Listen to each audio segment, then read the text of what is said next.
Si te estés escuchando este mensaje ahora mismo, no es por casualidad. Hay personas que son llamadas, hay personas que son escogidas, hay personas que son peligrosamente ungidas. Cuando Dios coloca su unción sobre una vida, nada vuelve a ser normal, todo cambia. Tu forma de pensar, tu forma de hablar, tu forma de sentir el mundo. Porque la unción no es una dono espiritual, la unción es una marca. Cuando estás peligrosamente ungido por Dios, las batallas no se retrasan, comienzan de inmediato. El enemigo no ataca, a quien no representa una amenaza. Las luchas intensas no son un castigo, son una confirmación. Porque antes de levantar a una persona, Dios permite que sea procesada. Antes de usar a alguien públicamente, Dios lo cuadra en secreto. Hay personas que no entienden por qué se sienten solas aún estando rodeadas. Esa soledad no es abandono, es aislamiento divino. Dios aparta a quienes ve y usa con poder. El oro no se forma en la superficie, se forma bajo presente. Cuanto más fuerte es la presión, más pura es la obra.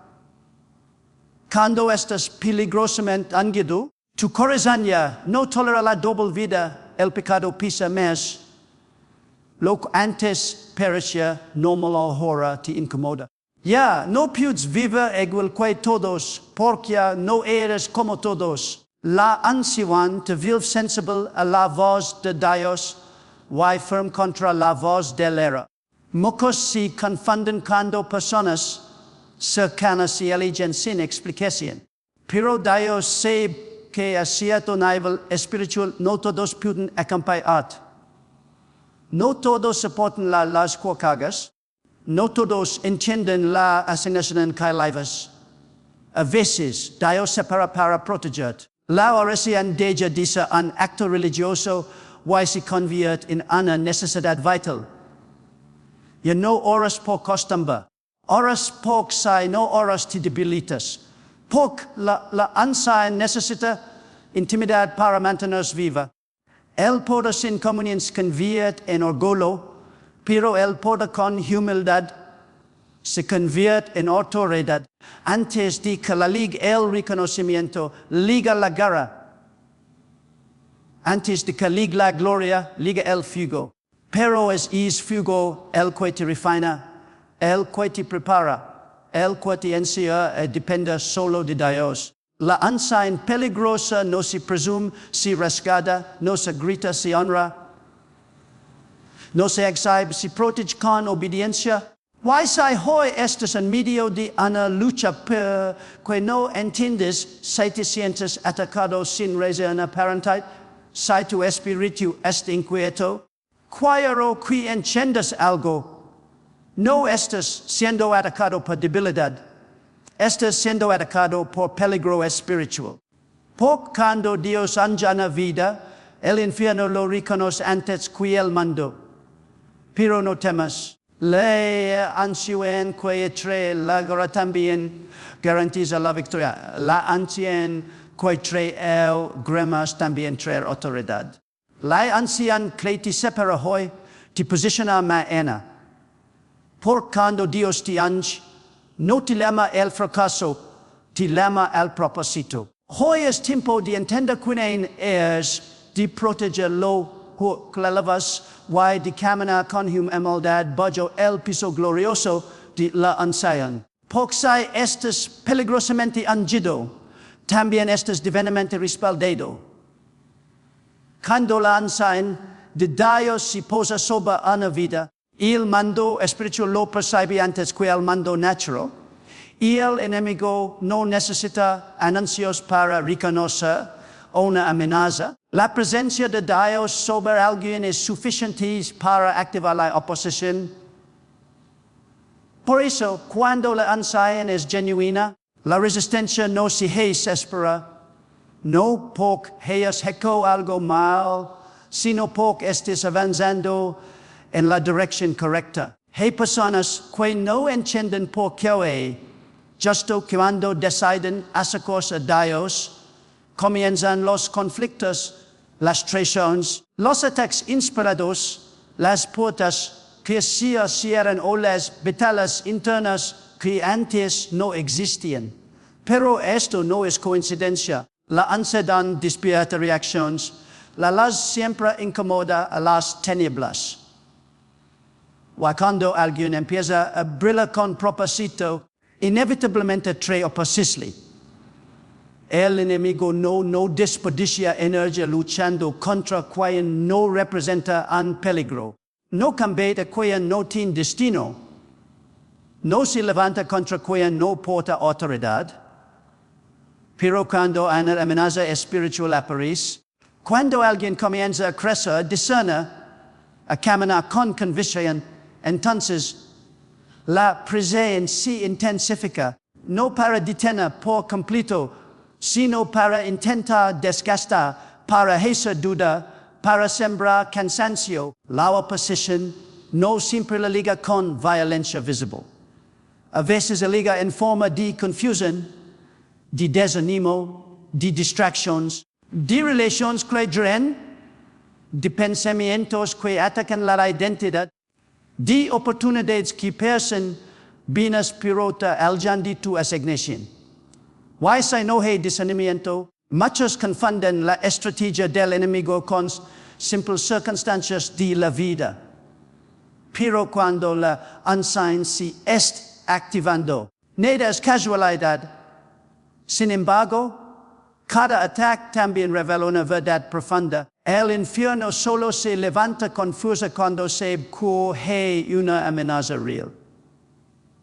Si hoy enfrentas resistencia constante, si todo parece complicarse cuando intentas avanzar, si cada paso requiere guerra, entended algo, no es señal de derrota, es confirmación de peligro espiritual. El enemigo ataca porque sabe que hay algo poderoso en gestación. Dios no promete ausencia de guerra, promete presencia en medio de ella. La unción no elimina la oposición, pero sí garantiza respaldo. Donde la batalla se intensifica, también la gracia se multiplica. Donde el ataque aumenta, también aumenta la cobertura divina. El problema no es la oposición, el verdadero peligro es retroceder por miedo. Muchos abandonan en la etapa donde la unción comienza a hacerse evidente, porque no estaban preparados para la presión que le acompaña. Pero cuando entienden que la oposición es parte del proceso, no se detiene, se afirma, no se esconde, se fortalece. No renuncia, se afirma en Dios.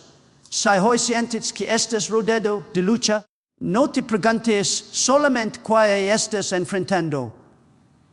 Pregúntate también qué estás cargando. Porque la oposición no solo revela guerra, revela llamado.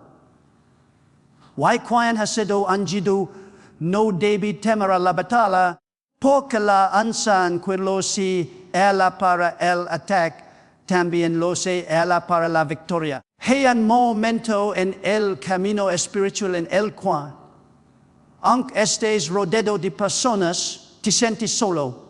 No es una soledad común, no es abandono humano, es un aislamiento divino. Es cuando Dios comienza a separar tu espíritu del ruido de las voces, de las dependencias emocionales, para que aprendas a escuchar su corazón con claridad. Esta soledad no liga para castigar, liga para prepararte. Porque nadie puede cargar una asignación grande con una mente distraída.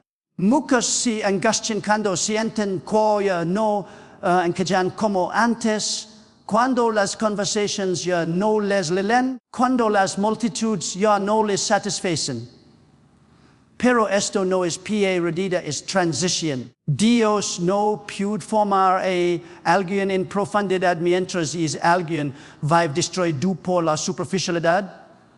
Por eso, en ciertas etapas, Dios apaga ruidos, reduce contactos, limita vínculos, te deja a solas contigo mismo y con él. En esa soledad, el ego se confronta, las heridas salen a la superficie, los miedos se revelan, y la fidelidad te rica para volverse real. En la multitud puedes esconderte, pero en la soledad te descubres. Y es ahí donde Dios comienza su obra más delicada, más profunda y más transformadora. Porque Dios no solo uns primero sana corazones, la soledad también te enseña a depender. Cuando ya no tienes en ayuda, cuando ya no hay mensajes constantes, cuando ya no hay aplausos, cuando ya no hay aprobación, aprendes a buscar a Dios no por emoción, sino por necesidad. Y esta es una de las marcas más fuertes de la preparación espiritual. Cuando tu relación con deja de ser social y se vuelve íntima, muchos retroceden en esta etapa porque confunden soledad con rechazo, piensan que Dios los olvida, cuando en realidad Dios los está apartando. Piensan que fueron abandonados, cuando en realidad fueron seleccionados. Porque las grandes asignaciones no se forman en el ruido, se forman en el silencio, no se establecen en la multitud, se afirman en la intimidad. En la soledad aprendes a escuchar, a corregirte, a confrontar tus propias motivaciones. Descubres por qué haces lo que haces, lo curas por qué lo haces, y desde decuden nacen tus decisiones. La soledad te obliga a ser honesto contigo mismo. Y solo el que es honesto con su interior puede ser fiel en lo oblicuo. También es en la soledad donde Dios revela a Dios.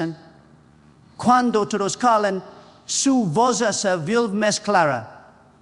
Cuando todos se detienen, su propósito se organiza.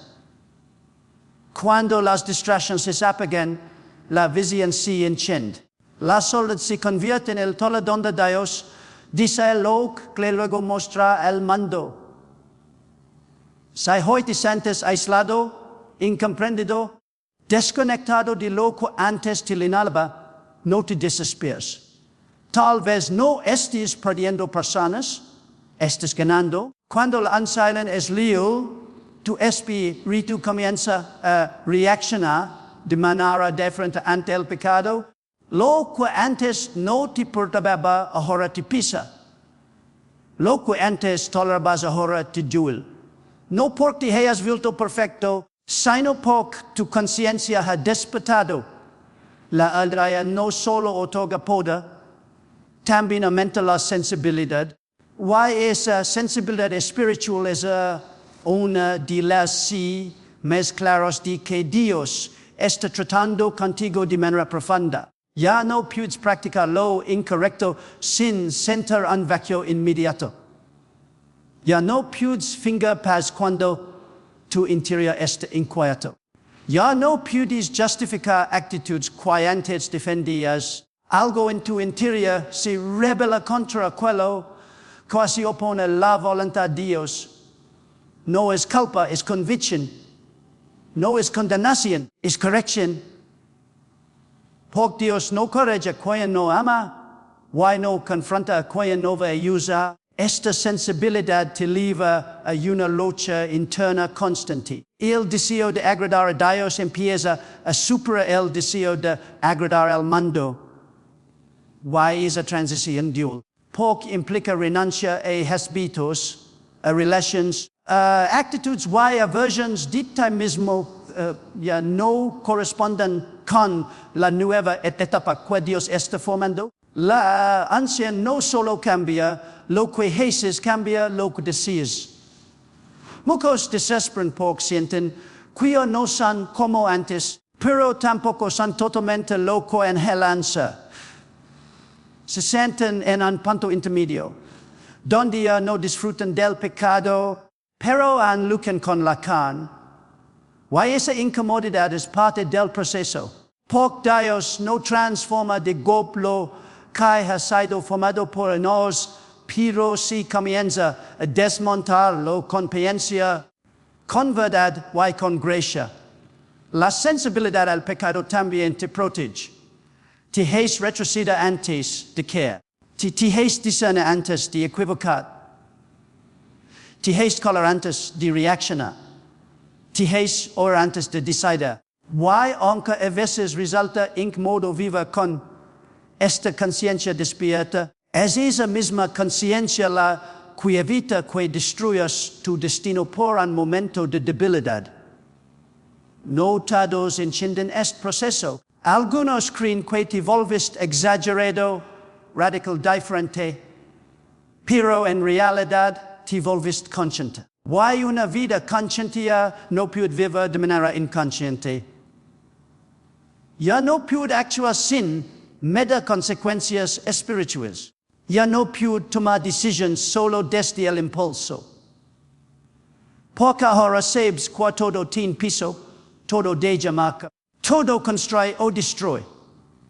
Cuando la unción es peligrosa, el pecado no se vuelve atractivo, se vuelve costoso. Empieza a pisar más lo que podrías perder que lo que podrías disfrutar. Empieza a importar más tu comunión que tu comodidad. Empieza a importar más tu obediencia que tu imagen. Y es cambio no lo produce la religión, lo produce la presencia de Dios. Si hoy sientes que tu corazón ya no soporta ciertas cosas, que tu espíritu se entristece con facilidad ante lo incorrecto, que ya no puedes vivir como antes sin sentir un fuerte conflicto interior, no te alarmes. Eso no es debilidad, es sensibilidad espiritual. Es la evidencia de que la unción está activa. Porque cuando Dios unge, no endurece el corazón lo afina. Hay una etapa en la vida donde el rechazo comienza a doler más de lo normal, especialmente cuando vienen de personas que fueron importantes, cercanas, queridas. Personas que conocieron grimas, tus luchas, tus sueños, tus procesos. Y de pronto, sin explicación clara, sin fe y sin aligen, te critican o te traicionan. Muchos se quiebran en esta parte porque no logran entender por quienes más esperaban apoyo son los primeros en darle espalda. Pero esto también es una señal dentro del proceso de la unción. Cuando Dios comienza a levantar a alguien, primero limpia su entorno, no porque todos los que se van sin malos, sino porque no todos pueden acompañar a el nivel al que Dios te está levando. Hay relaciones que funcionan en temporadas de necesidad, pero no resisten temporadas de propósito. Hay personas que te aman mientras te sientes pequeño, pero se incomodan cuando comienzas a crecer. El rechazo del pork toca el corazón, toca la identidad, toca la autoestima. Te has cuestionado, te has mirado por dentro, why para que haces mal. Pero muchas veces no haces nada mal, simplemente cambias de nivel. Why cuando cambias de nivel, cambias de ambiente. No porque te lo eleges, sino porque la unción provoca separación. Dios permite el rechazo para liberarte de dependencias emocionales. Para que no construyas tu identidad sobre la aprobación de otros. Para que no bases tu dirección en la aceptación humana. Porque mientras tu seguridad depende de personas, tu obediencia siempre estará en riesgo. El dar que alguien importante diga no. Podrás abandonar lo que Dios te dijo que hicieras. Por eso, Dios corta antes de que dependas demasiado. El rechazo también revela corazones. Saca a la las envidias que estaban ocultas, rivalidades que estaban disfrazadas de apoyo, celos que estaban escondidos bajo sonrisas. Aunque esto dio profundamente, también te protege. Poca más peligrosa Quona hereda es una traición desde dentro. Muchos piensan que ser ungido significa ser amado por todos, pero en realidad muchas veces significa ser incomprendido por muchos. Porque no todos entienden tu lenguaje espiritual, tu forma de pensar, tu manera de vivir. No todos comprenden tu disciplina, tu forma de hablar, tus elementos, tus decisiones. Why cuando no entienden, muchas veces sí alguien. Pero el rechazo no es sí el de abandono divino, es sí el de transición. Dios nunca quita algo sin tener algo mejor preparado. Nunca cierra una puerta sin abrir otra más alineada con tu propósito. Lo que hoy se va, libera espacio para lo que mana debilidad. Lo que hoy Jul magnana te fortaleza. Si hoy estás viviendo rechazo, silencio, indiferencia, abandono o traición, no te preguntes solamente quién se fue. Pregúntate también hacia de ti te está alivando Dios. Porque muchas veces el rechazo no es el final de algo, es el comienzo de una nueva asignación. Why aunque al principio te rompe el corazón, con el tiempo entenderás que fue una de las protecciones más grandes que Dios te regaló. La llega un momento en el camino donde la oración deja de ser una costumbre y se convierte en una agencia. Ya no oras solo porque sabes que debes hacerlo, oras porque si no lo haces sientes que algo te falta, que algo se apaga por dentro. Tu espíritu empieza a reconocer que sin comunión te debilitas, que sin intimidad pierdes claridad, que sin la presencia de Dios te vives vulnerable. Esta es una de las sed más profundas de la unción real. Cuando la oración deja de ser una disciplina externa, se vive una necesidad interna. Principio, muchos oran por bendiciones, por respuestas, por soluciones. Pero cuando la unción se intensifica, comienzas a orar por alineación, por dirección, por limpieza interior, por fortaleza para obedecer. Ya no solo buscas que Dios te dé algo, buscas que Dios haga algo en ti. La oración cambia de enfoque porque tu espíritu cambia de prioridad. Empiezas a notar que cuando pasas tiempo orando, tu interior se ordena. Lo que estaba confuso se aclara, lo que estaba pesado se aligera, lo que estaba apagado se enciende. Y también notas que cuando descuidas la oración, tu mente se llena de ruido, tu ánimo se debilita, tus decisiones se vuelven torpes. Entonces entiendes que la oración no es un ritual, es una fuente de vida. La persona ungida no puede vivir desconectada mucho tiempo.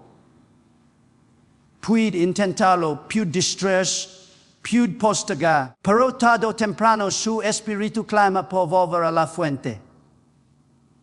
Porque la unción sin comunión se seca. El don puede permanecer, pero la frescura se pierde. El talento puede seguir activo, pero la autoridad se debilita. Es en la intimidad donde el acid se renueva. Hay oraciones que no son con palabras bonitas, sino con gemidos profundos. Oraciones donde no sabes qué decir, pero tu espíritu habla. Momentos donde no pides nada, solo permaneces. Donde no reclamas, solo te rendes. Porque la unción te deliva e un nivel donde entiendes que estar con Dios es más importante que recibir de Dios. Muchos quieren poder, pero no quieren proceso. Quieren resultados, pero no quieren intimidad. Quieren autoridad espiritual, pero no quieren pegar el precio del tiempo a solas con Dios. Pero la verdadera unción exige permanencia, exige constancia, exige una relación viva, no solo activa cuando hay problemas. La oración también se convierte en tu refugio. Cuando el ricazo Giul, cuando la lucha cansa, cuando la presidenta aprieta, cuando la confusión aparece, corres a la presencia no por obligación, sino por necesidad, no para escapar de la realidad, sino para fortalecer tu espíritu para enfrentarla. Empiezas a notar que después de orar puedes cargar pisos que antes te aplastaban. Puedes perdonar donde antes reaccionabas. Puedes esperar donde antes te desesperabas. Puedes obedecer donde antes dudabas. No porque seas mecas fort, sino porque estás desconectado. Si hoy sientes que tu espíritu te empuja constantemente a orar, a buscar, para tiempo, encerrar aunque no entiendas por qué no resistes eso. No es prisión, es atrás. Antes de que le haga el reconocimiento de los hombres, siempre liga a nivel de autoridad en el espíritu. Mucho antes de cuatros te vin, el mando espiritual ya te reconoce. Antes de que tu nombre sea mencionado, tu presencia ya es percibida. Porque la verdadera autoridad no se construye con aplausos. Se forma en la obediencia, en el secreto, en la constancia, en la fidelidad cuando nadie está mirando. Hay personas que buscan plataformas, pero desconocen el piso de la autoridad. Quieren ser vistas, pero no han sido formadas. Quieren ser escuchadas, pero no han aprendido a calar delante de Dios. La autoridad espiritual no se improvisa, se desarrolla. No aparece de la noche a la mañana, se forja con tiempo, con procesos, con luchas internas, con decisiones difíciles que nadie aplaude. Cuando la autoridad comienza a manifestarse, lo notas primero en las pequeñas cosas. Notas que tu forma de hablar cambia, que tus palabras comienzan a tener peso, que tus oraciones ya no regresan vacías, que tu presencia incomoda en ciertos ambientes y para otros. No porque te volviste importante, sino porque tu espíritu ha sido alineado con el cielo. A veces tú mismo no te das cuenta del nivel que estás cargando. Sigues viendo como alguien con batallas, con debilidades, con temores. Pero en el mundo espiritual, ya hay una marca que te distingue. Es porque ciertas luchas se intensifican porque la autoridad provoca resistencia. Porque cuando avanzas en autoridad, ya no todos pueden tratarte igual, ya no todos pueden hablarte igual, ya no todos pueden manipularte como antes. Dios nunca entrega reconocimiento público sin antes establecer autoridad privada. Primero te enseña a gobernarte a ti mismo. Primero te enseña a dominar tus emociones.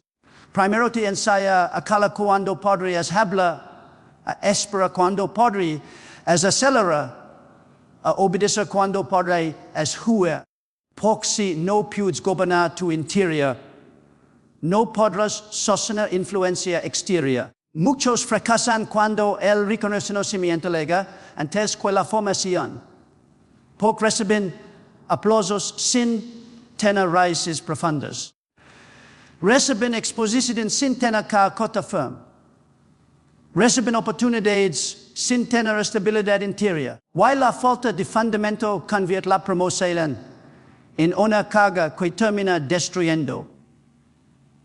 Pero cuando la autoridad viene de Dios, no te desvía, te afirma, no te exalta, te ordena, no te infla, te enfoca, te da seguridad sin orgullo, te da firmeza sin dureza, te da influencia sin perder la humildad.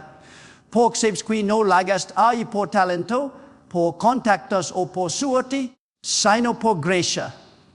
Tal vez hoy te preguntas por qué no liga el reconocimiento que esperabas. ¿Por qué estás en el anonimato? ¿Por qué trabajas? ¿Serves? ¿Obedeces y nadie puedes notarlo? pero en el cielo ya fue anotado. En el espíritu ya fue establecido. Why cuando el tiempo correcto llegue, no tendrás que forzar puertas, las puertas te reconocen. Porque cuando la autoridad se establece primero en el espíritu, el reconocimiento tarde o temprano llega sin ser perseguido. Why cuando le liga de esa manera, no te destruye, te posiciona. Hay una etapa en la vida espiritual donde Dios te enseña que no todo lo que portas debe ser expuesto. Why no todo lo que recibes debe ser anunciado? La enseñanza verdadera no grita para ser vista, no se promociona para ser validada, no se exhibe para impresionar. La enseñanza peligrosa se protege, se guarda, se honra en silencio. Porque lo que es verdaderamente valioso no se lanza a cualquier ambiente, ni se comparte con cualquiera. Muchos confunden visibilidad con propósito, exposición con respaldo, popularidad con autoridad. Pero Dios no confía su poder más profundo a personas que no saben guardar. Porque no saben cubrir lo que tienen. Termina perdiéndolo. La unción no es un trofeo para mostrar. Es un fuego que debe caer para que no sabe. Hay revelaciones que no debes contar todavía.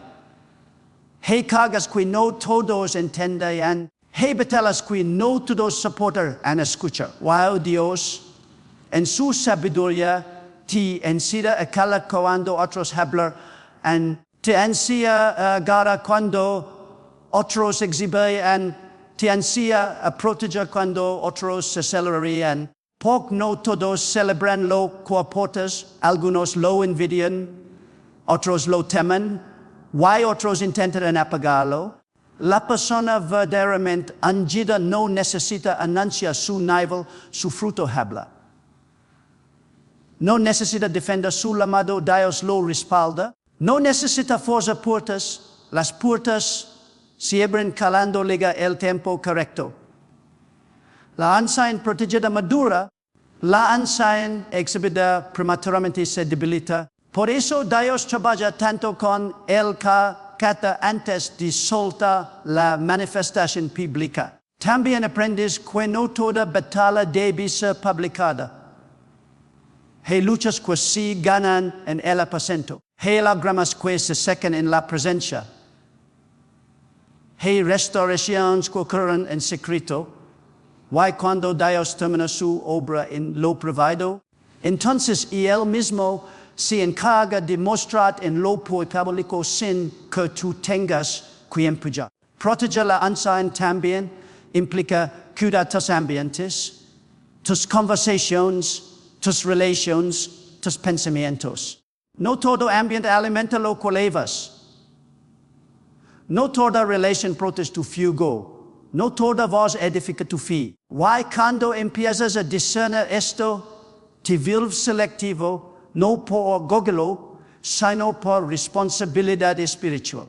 Hay personas que pierden su fuego, no porque el enemigo fue más fuerte, sino porque ellos fueron imprudentes. Exponiendo innecesariamente, cantando lo que no debía ser cantado, mezclando su llamado con ambientes que lo contaminaban, descuidando su intimidad por atender su imagen.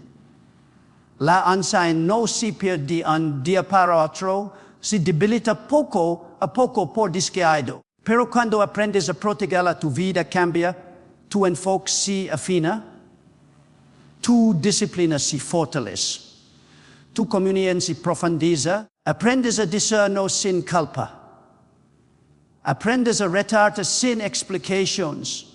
Aprendes a guardar silencio sin sentirte menos. Porque entiendes que hay demasiado en yugo como para vivir buscando aprobación. Si hoy sientes el impulso de guardar más, de hablar menos, de exponerte menos, de proteger tu vida espiritual con mayor seriedad, no lo ignores. No es aislamiento emocional. Es madurez espiritual. Dios este encio endota cuidar lo que él mismo deposita en ti. Lo que viene es grande. While lo grande no se protege con ruido, se protege con sabiduría.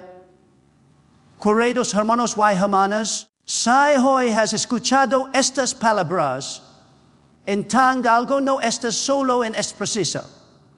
Cada prueba, cada lucha, cada soledad, cada sensibilidad espiritual, cada recazo, cada oración insistente, cada autoridad que no es vista, y cada anciano que aprendes a proteger es parte del camino que Dios ha decidido para ti. La unción peligrosa que Dios coloca sobre tu vida no viene para ser famoso, ni para ser modo, ni para ser aplaudido por la multitud.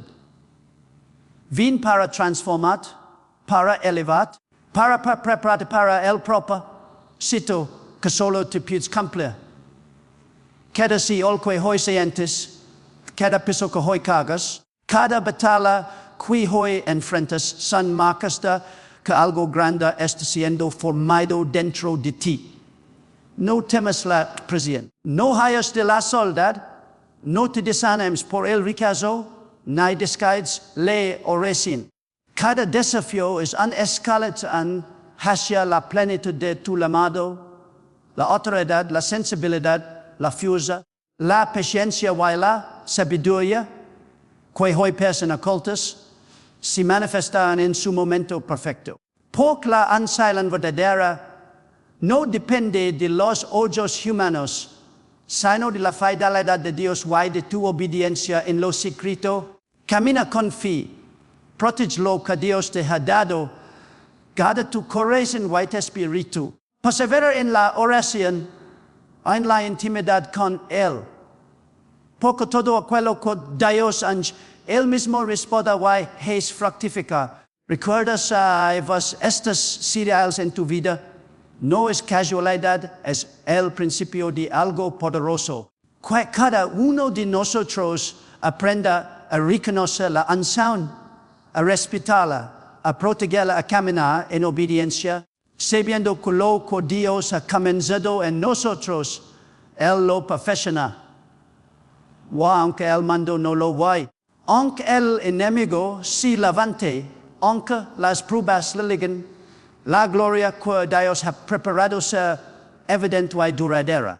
Mantente firme, mantente constante. Y recuerda, cuando Dios te enche, no estás solo, estás divinamente respaldado.